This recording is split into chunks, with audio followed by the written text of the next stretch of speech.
Bonjour et bienvenue sur l'espace dédié au site mécaniqueuniverselle.net, le site qui essaie de s'intéresser à l'évolution de l'humanité et qui essaie de démontrer que l'humanité évolue dans son ensemble, c'est l'ensemble humain, chaque être humain participe à cette grande œuvre, cette magistrale œuvre qui a commencé il y a des millions d'années, lorsque nous sommes constitués en humanité, en une espèce différente, on pourrait dire, mais bon, c'est pas le terme que j'ai envie d'employer, mais même si c'est la réalité, mais nous sommes devenus cette humanité. Depuis, nos frères humains, depuis l'origine, travaillent à l'évolution de ce que nous sommes. Tout ce que nous avons, tout ce que nous sommes aujourd'hui, nous le devons à ces hommes du passé, les premiers qui ont développé notre corps, qui nous ont installés dans la position debout, qui ont fait évoluer notre capacité cérébrale, notre dextérité, le pouce préhensile, etc., etc. La perte de la pilosité, la course, tout un tas de choses, tout ce que l'ensemble de ces humains ont fait, qui sont nos frères, tout simplement.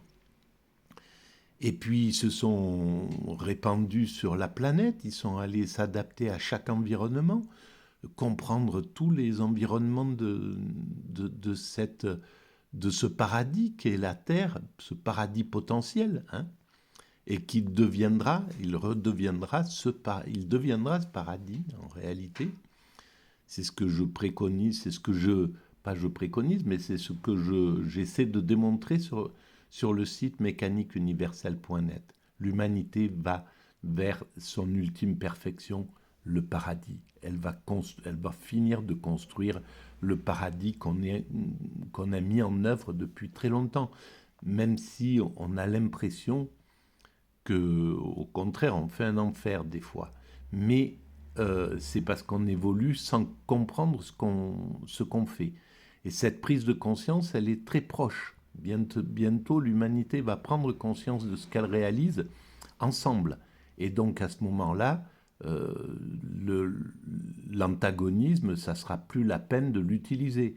Là, on utilise l'antagonisme parce qu'on évolue de façon inconsciente, de façon voilà, stupide en somme. C'est nos instincts, c'est nos pulsions qui construisent et qui détruisent en même temps, etc. Mais globalement, au final, c'est la construction qui prédomine. Même si on détruit, même s'il y a des périodes de guerre qui vont détruire les choses, et ben derrière on reconstruit mieux, on reconstruit avec d'autres valeurs. Les, Même s'il y a des périodes comme celle-ci qui est ultra matérialiste, qui est indécente, le marché a pris le pouvoir et il a écarté tout, il a écarté le spirituel, il met la tension entre les hommes, il fait battre les uns contre les autres, etc., etc. On voit bien que ce qui se passe, mais tout ça, ça sera dépassé. Il y a un moment où les hommes, certains humains vont prendre conscience de ça, ils vont dire stop, on veut plus de ça, on veut évoluer d'une autre manière et on progressera évidemment dans cette chose. Alors, hier, j'étais à la bibliothèque de l'université et je me laisse guider comme d'habitude à travers les immensités de livres. Et donc, j'ai je me laisse, voilà, j'arrive sur des livres et puis il y en a quelques-uns, je les prends et j'essaye de voir ce qui se passe et je laisse parler mon intuition. Et là, je suis tombé sur Omar Khayyam, Les Quatrains, traduit du persan par Madi Fouladvind. Et alors, donc, je vous laisse aller chercher qui était Omar Khayyam, d'où il venait, c'était l'époque un peu de Ghazali, de Al-Ghazali, et c'est une sorte de poète. Et alors, ce qui est curieux, c'est que euh, j'ai lu un petit peu l'introduction, et il disait qu'en fait, il était euh, un peu révolté, un peu anti-tout, même anti-religion, anti les religieux qui étaient un peu radicaux, etc. Et donc j'ai lu, je n'avais pas vraiment tenu compte de cette façon de le percevoir. Et moi, je l'ai lu un petit peu différemment, je l'ai lu selon mes intuitions. Et c'est pas ce que je vais proposer comme commentaire, c'est pas ceux d'un d'un universitaire, hein, de quelqu'un qui connaîtrait sur le bout des doigts Omar Khayyam. Au contraire, c'est vraiment très très intuitif. C'est ma façon de travailler, elle est comme ça. Je creuse pas, je laisse parler mon intuition. Alors, ça peut amener évidemment des erreurs d'interprétation. Mais bon, voilà, il faut garder chaque fois votre libre arbitre et votre esprit critique. Moi, je propose quelque chose et puis voilà, chacun le voit comme il le sent. Alors, je vais lire quelques petites choses qui m'ont marqué. Bien que j'aie le visage et les cheveux splendides, la joue de la tulipe ou la taille du cyprès, on ne sait pas pour quel motif, dans le parterre du monde, le peintre éternel m'a orné. Ça, pour moi, c'est gigantesque, quoi. Voilà, il m'a fait comme ça, il y a un petit peu on ne peut pas savoir sous quelle interprétation il a écrit ça, qu'il avait un visage splendide, voilà, une taille, etc., etc. Peut-être que c'était un petit peu par dérision, et peut-être que c'est un peu du narcissisme, c'est possible, peu importe. Euh, on le prend un peu comme on veut, mais moi, par rapport à cette intelligence-là qui est poétique, parce que la poésie perse, la poésie arabe, c'est une pure merveille. Voilà, et elle a des images qui sont grandioses. On ne sait pas pour quel motif, dans le parterre du monde, le peintre éternel, Dieu, le divin, m'a orné. Pourquoi il m'a fait comme ça et pas comme ça? Pourquoi il nous fait tous différents? Pourquoi il nous donne tous quelque chose de magnifique au fond de nous? Pourquoi nous sommes constitués comme ça? Voilà, mais c'est extraordinaire, et on ne se pose pas cette question. C'est pour ça que les dominants peuvent faire tuer des êtres humains comme ça, en claquant d'un doigt. C'est une horreur, parce qu'ils n'arrivent pas à comprendre la merveille que c'est, le miracle que c'est d'arriver à amener quelqu'un à la vie, et puis après de le voir grandir, de le faire. Comment on peut interrompre des vies comme ça, et des vies qui n'ont même pas encore vécu, parfois à travers la guerre?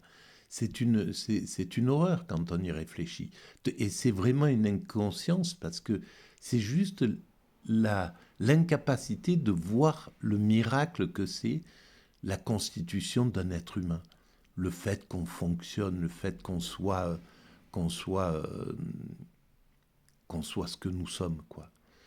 Euh, et ça, c'est pathétique quand on se rend compte de ça. Il y en a un autre que je voulais lire. C'était là. Voilà. Même un ivrogne ne se permet de briser les fragments d'une coupe lorsqu'il les a assemblés. Mais lui, par quel amour ou quelle haine, à quel dessein réunit-il et détruit-il tant de belles têtes, tant de jolies mains? Alors moi, je l'ai interprété d'une façon, et tout à l'heure, en le relisant, je me suis dit, mais bon, je me suis peut-être trompé en me souvenant de ce qu'on disait de ce Omar Khayyam. Pour moi, c'est cet ivrogne, l'ivrogne, voilà, moi j'avoue, hein, je l'ai été, j'ai été et je suis dépendant de cela. Bon, je bois pas, je bois plus, mais je suis alcoolique. Euh, Ça a été la façon que j'ai eu d'utiliser, euh, d'essayer de gérer l'autisme que je ne comprenais pas. Je ne savais pas ce qui se passait et je n'arrivais pas à communiquer avec les gens. C'était très compliqué pour moi de parler, de regarder les gens, d'être en contact avec eux. C'est toujours très très difficile. Mais bon, voilà, depuis que je sais que c'était ce problème de l'autisme, et pour gérer cet autisme, instinctivement, quand j'avais 13 14 ans, j'ai trouvé les solutions qui se présentaient à moi. Je ne savais pas ce qui se passait, donc je les ai utilisées. Et d'ailleurs, tout ça, ben, dans le futur, justement, dans cette évolution, on prendra, on verra ça dès le début. Un enfant, il sera pris en charge dès la maternelle. On verra tout de suite, on détectera qu'il a un petit problème de communication, qu'il n'arrive pas à regarder les autres, qu'il se comporte comme ça. Alors, soit c'est parce qu'il est maltraité dans son milieu ou ailleurs, ce qui a été aussi mon cas d'ailleurs. Et donc, soit c'est parce que c'est un petit problème génétique ou quoi que ce soit. Et tout ça, l'humanité le réglera. C'est pour ça que l'homme ne sera plus un loup pour l'homme. Dans 100, 200, 300 ans, l'homme ne sera plus un loup pour l'homme parce que la psychologie, le soin aura, travaillera dès le départ, quoi, pour pouvoir permettre à chaque être humain de vivre une vie de sérénité, de tranquillité, de paix et d'amour. Voilà. Et ben, c'est le métier d'avenir, hein, psychologue sur la planète. Hein. Je pense que tous les métiers de soins comme ça seront, voilà, ils seront là par milliers. Alors, par millions. Alors, donc, même un ivrogne, c'est une petite aparté, même un ivrogne ne se permet pas de briser les fragments d'une coupe lorsqu'il les a assemblés. Mais lui, alors moi j'ai pensé que c'était l'ivrogne. Par quel amour ou quelle haine, à quel dessein réunit-il et détruit-il tant de belles têtes, tant de jolies mains? Et en fait, je pensais que c'était lui-même qui se détruisait. Et à ce regard, c'est sans doute, il parle de Dieu. Comment Dieu détruit-il tant de belles têtes, tant de jolies mains? Comment c'est une sorte de mélancolie de voir qu'on vieillit, voilà, même si la beauté, elle finit par se faner, elle finit par passer, et puis on, on, voilà, on finit par mourir. Donc elle disparaît. Donc même celui qui a tous les dons du monde, c'est la même chose. Il n'y a pas... euh, et donc quand on le voit comme ça, évidemment, on peut porter un jugement sur le divin en disant pourquoi tu fais comme ça, mais c'est comme ça que ça doit se faire. Et c'est ce qui fait que il y a toute cette beauté. On ne peut pas imaginer, nous, si nous vivions éternellement. Ça, ça n'a pas de sens, puisque l'éternité n'existe pas, en fait. Voilà, enfin, ça n'existe que pour Dieu, l'éternité, évidemment, et pour peut-être nous, lorsque nous sommes morts. Mais euh, le temps est illimité, donc on ne pourrait pas. Et en tout cas, la création s'est faite comme ça. Donc on peut comprendre cette chose, mais c'est simplement peut-être parce qu'à l'époque, il ne pouvait pas comprendre que le mécanisme, la vie s'est faite telle qu'elle devait se faire, elle ne pouvait pas. Dieu l'a construit de cette façon-là, le principe créateur. S'il l'a fait comme ça, c'est que c'est le meilleur des mondes possibles, comme dit Leibniz. Il a, c'est la meilleure façon. Il n'y a pas une intelligence aussi puissante pour créer des atomes à partir de rien, à partir du vide, faire des atomes qui s'assemblent de telle façon qui, euh, qui, qui finit par donner l'illusion de la matière, qui met l'évolution, qui met avec quelques lois, les lois, la force forte, force faible, l'attraction, etc., fait, fait cet univers incroyable. Donc on peut bien imaginer que il a choisi le meilleur des mondes possibles et que ce que nous appelons la vieillesse, la mort, etc., et qu'on regarde des fois de façon hostile, eh bien, on ne devrait pas. Voilà, s'il l'a fait comme ça, c'est que c'est comme ça que ça devait se faire. Et c'est ce que nous devons supporter en tant qu'être humain, euh, parce qu'il nous a donné les moyens d'aller vers ce paradis, de fabriquer ce paradis, de devenir une unité, d'aller vers la paix absolue et de s'affranchir de la mort à travers l'extase, à travers le nirvana, la béatitude, l'éveil, etc., la sagesse absolue, l'amour absolu, peu importe comment on appelle cet état subliminal, mais c'est un état qui nous affranchit de la mort. Je vous renvoie à la lecture du site, la partie que je consacre à la mort sur mécaniqueuniverselle.net ou les vidéos qui en parlent. Il y en a où je démontre un petit peu pourquoi l'extase affranchit l'homme de la mort. Voilà.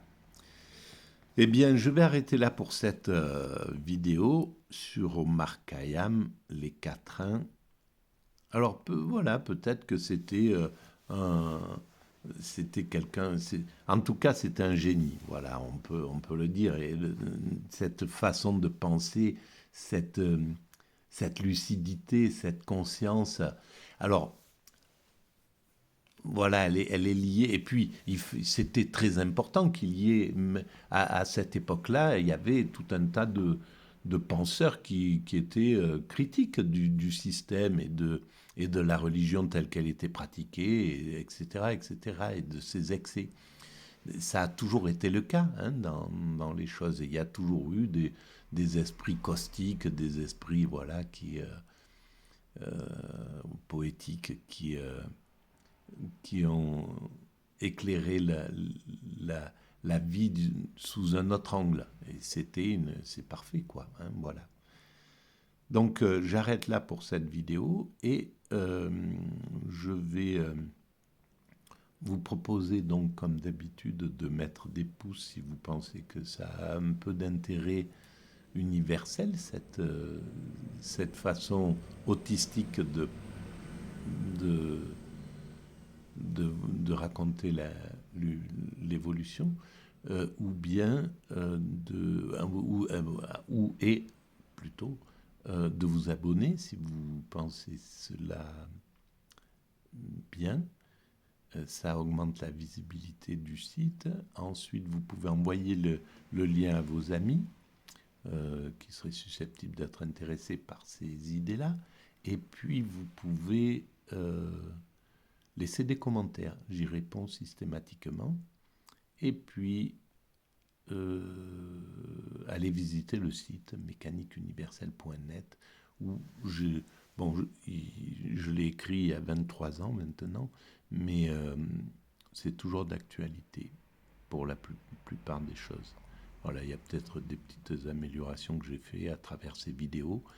C'est un peu plus, j'essaye de résumer cette pensée un peu plus profondément à travers les vidéos. Voilà. Je vous remercie de votre écoute. À très bientôt.